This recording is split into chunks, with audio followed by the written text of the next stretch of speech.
Muslimin muslimat penonton yang dirahmati Allah Subhanahu Wa Taala, alhamdulillah kita diberikan kemudahan pada pagi ini di dalam kuliah subuh ini untuk sama-sama kita terus dengan pembacaan kitab Pedoman Orang Bertakwa ataupun dalam buku asalnya Bidayatul Hidayah daripada karangan Al-Imam Al-Ghazali. Yang kita teruskan pada pagi ini dengan adab menghadapi solat. Jadi muslimin muslimat penonton yang dirahmati Allah Subhanahu Wa Taala, bersyukur kepada Allah Subhanahu Wa Taala yang telah memberikan kita kesihatan, bersyukur kepada Allah Subhanahu Wa Taala yang telah memberikan kita kehidupan, di mana dalam kala ujian sekarang ini, penularan wabak COVID-19, kita lihat keadaan tegang di sana sini, tapi kita tenangkan jiwa kita dengan kita terus berdoa kepada Allah SWT. Kita berusaha melakukan sebaik mungkin segala perkara-perkara ataupun arahan yang telah diberikan untuk kita membuat pencegahan daripada penyakit ini dan juga penyakit-penyakit yang lain, insya-Allah. Jadi seperti mana kata Hujjatul Islam Abu Hamid Al-Ghazali, wa nafa'na bihi fid darain amin ya rabbal alamin, hendaknya anda bersedia untuk menunaikan solat zuhur sejak sebelum gelincir matahari lagi. Yani kita sebelum masuk waktu zuhur tu kita dah bersedia. Sebagaimana kita bersedia untuk pergi bekerja, persediaan kita daripada segi kebersihan kita, baju yang kita sarung, bekas-bekas yang kita nak siapkan untuk bekerja, dan kita niat bekerja kerana Allah SWT. Jadi sama juga bila kita menunggu waktu solat, dalam keadaan kita bersedia, bukan selepas azan kita bersedia. Ini apa yang dinyatakan di sini ya. Ini pun nasihat bagi diri saya juga ya. Dan nasihat bagi semua. Jadi kita bersedia sebelum masuk waktu solat. Iaitu dalam waktu zuhur ni pula, kita persediaan itu dengan qailulah. Qailulah ni boleh dilakukan sebelum solat zuhur ataupun sesudah solat zuhur dalam keadaan kita berehat. Tapi qailulah ni dilakukan oleh orang-orang yang solat di waktu malam, yang bangun di waktu malam, bukan solat isyak, tapi di sepertiga malam, solat tahajud dan sebagainya. Jadi qailullah ni banyak persediaan, maknanya dah tidur malam, lepas tu bangun menunaikan ibadah, solat tahajudnya, solat qiyamnya, solat taubatnya dan sebagainya, dan terus masuk pada subuh. Jadi qailullah ni adalah bagi orang yang melaksanakan solat malam. Jadi berqailulah itu akan membantu untuk meringankan bangkit di tengah malam. Siapa dia umpamakan seperti sahur, persediaan untuk berpuasa. Jadi bila kita sahur, kita meringankan ibadah puasa kita.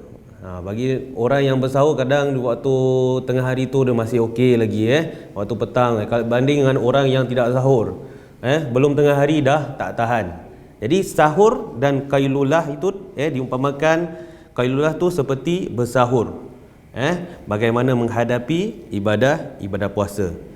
Berqailulah tanpa bangkit tengah malam serupa saja dengan makan sahur tanpa berpuasa pada siang harinya. Insya-Allah. Ini perumpamaannya.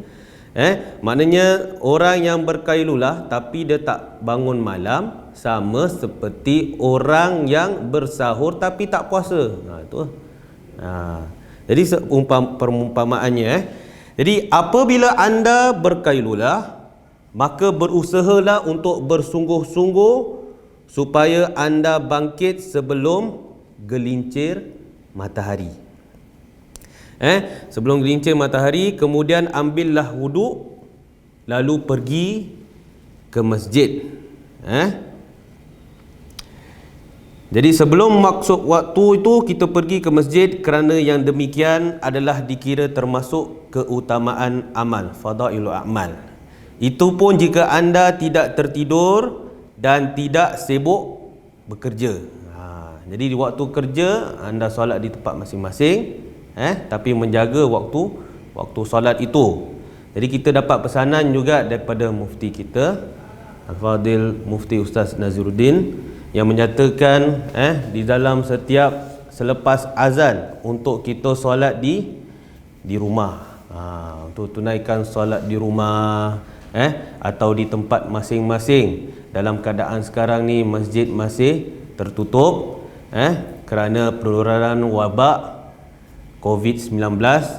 Jadi diminta semua untuk sallu fi buyutikum, dan insya-Allah kita doakan kita mendapat pahala yang samalah bila kita bersedia untuk melaksanakan ibadah. Jadi dilakukan ini ianya berlaku untuk kita elakkan daripada kemudaratan dan juga kita memberi keselamatan bagi yang lain. Seperti mana dalam tajuk sebelum ini, jadilah kita seperti dalam makam malaikat yang memberi manfaat kepada orang lain, memberikan kegembiraan bagi orang lain. Jadi itu yang kita patut lakukan, yang dalam diri kita ada sifat ihsan. Bila kita lakukan ini, memberi keselamatan bagi seluruh masyarakat. Jadi penutupan masjid itu juga memberi signal bagi diri kita untuk kita menjaga keselamatan bagi masyarakat kita daripada wabak ini tular di negara kita, insya-Allah. Jadi kita doakan bagi mereka yang sedang menghadapi ujian, mendapat kesembuhan, mendapat syifa daripada Allah Subhanahu Wa Taala, dan juga kita dilindungi Allah SWT daripada wabak ini, insya-Allah, dan ia akan beransur hilang, insya-Allah. Kita doakan semoga kita dapat bertemu di bulan Ramadan, bertarawih di masjid, insya-Allah. Itu harapan kita lah. Jadi bila kita masuk di masjid, teruskan dengan apa yang telah tausiah, nasihat daripada Imam Ghazali untuk kita mendapatkan hidayah daripada Allah Subhanahu Wa Taala. Kita melakukan salat sunat tahiyatul masjid sambil menanti masuknya waktu zuhur. Jadi kita menjawab azan muazzin. Setelah itu kita berdiri melakukan salat sunat zuhur 4 rakaat. Jadi 2 rakaat tahiyat akhir salam, dan juga lagi 2 rakaat tahiyat akhir salam. Jadi ini antara solat sunnah muakkadah, solat qabliyah zuhur. Jadi ini antara solat sunnah muakkadah. Jadi Rasul sallallahu alaihi wasallam pernah berbuat demikian, malah baginda memperpanjangnya. Kemudian baginda bersabda, hadza waqtun tuftahu fihi abwabus sama' fa uhibbu an yurfa'a li fihi amalun salih. Mana hadza waqtun tuftahu fihi abwabus sama', inilah waktu dibuka segala pintu langit. Fa uhibbu an yurfa'a li fihi amalun salih. Jadi saya suka, baginda suka jika amalan solehku, saya suka amalan solehku diangkat ketika itu. Jadi solat zuhur 4 rakaat sebelum zuhur ini adalah sunnah muakkadah seperti mana yang saya nyatakan tadi. Dan di dalam hadis ada diterangkan, barang siapa melakukan solat 4 rakaat sebelum zuhur dengan tertib rukuk dan sujudnya, maka solatnya itu akan diiringi oleh 70,000 malaikat yang terus menerus berdoa memohonkan keampunan untuknya sampai malam hari. Jadi bagi siapa yang melaksanakan solat qabliyah zuhur, iaitu sunnah muakkadah, akan diiringi oleh 70,000 malaikat.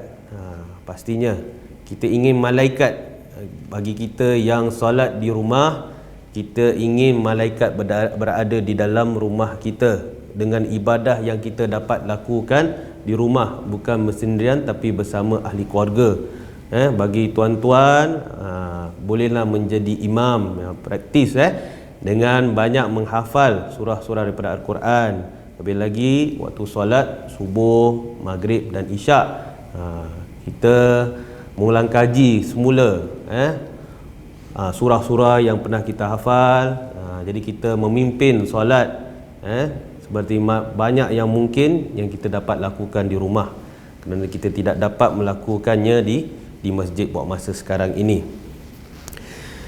Jadi selepas solat zuhur, kita melaksanakan solat ba'diyah. Selepas qabliyah sebelum zuhur, ba'diyah selepas zuhur. Jadi setelah selesai, kerjakanlah pula 2 rakaat solat sunnah, kerana ia merupakan solat sunnah rawatib juga.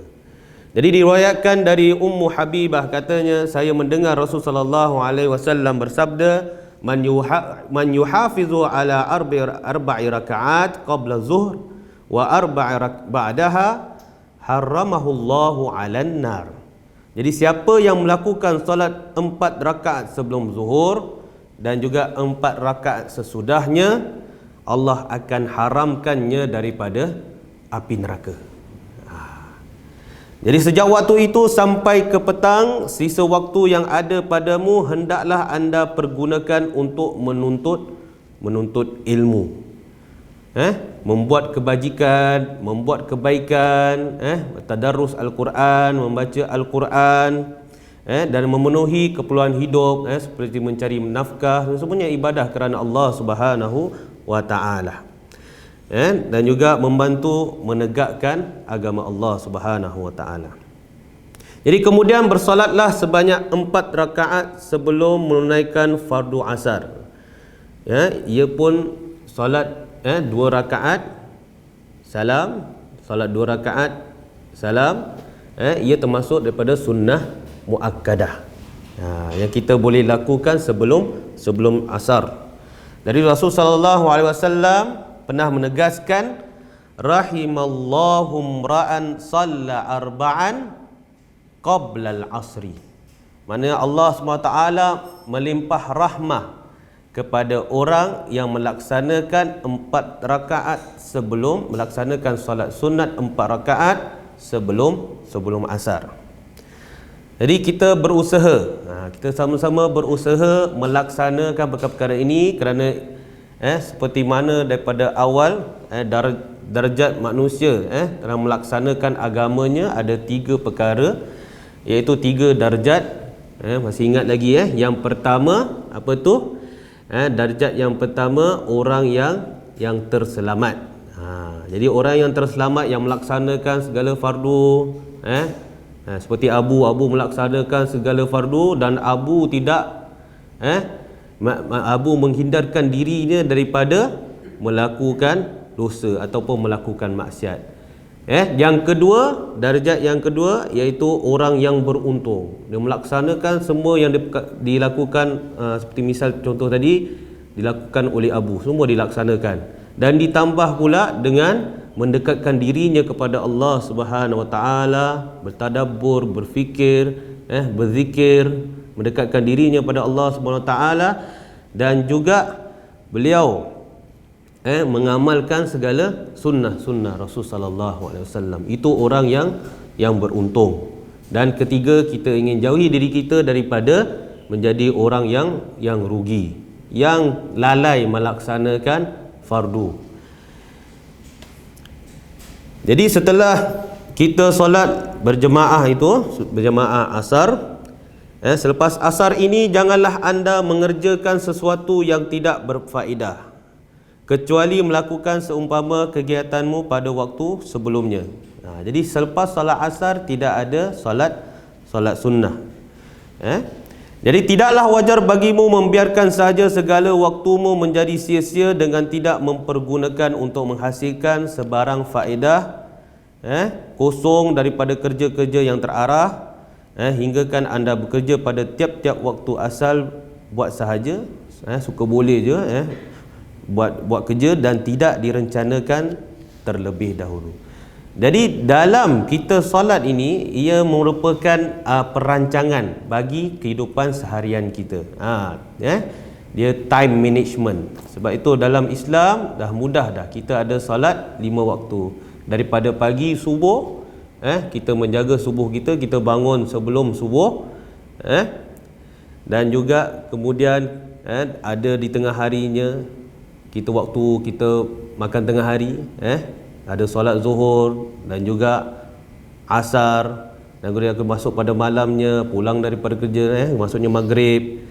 Dalam maghrib tu ada singkat antara maghrib dan isyak. Banyakkan beribadah kepada Allah Subhanahu Wa Taala, banyakkan berdoa kepada Allah Subhanahu Wa Taala, membuat perkara-perkara yang berfaedah, tidak tidur selepas maghrib, dan kemudian waktunya waktu isyak, dan waktu yang antara maghrib dan isyak kita boleh asyak. Asyak itu makan malam, maknanya al-asyak qabla al-isyak, makan malam sebelum solat isyak. Bukan waktunya solat isyak, takut pula ada yang solat isyak waktu jam 10 malam.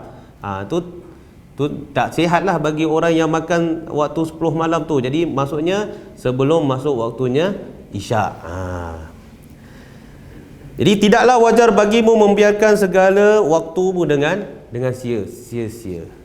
Jadi jangan kita selepas asar tu kita melakukan perkara-perkara yang sia-sia, dan kita menjaga membuat perancangan seharian kita.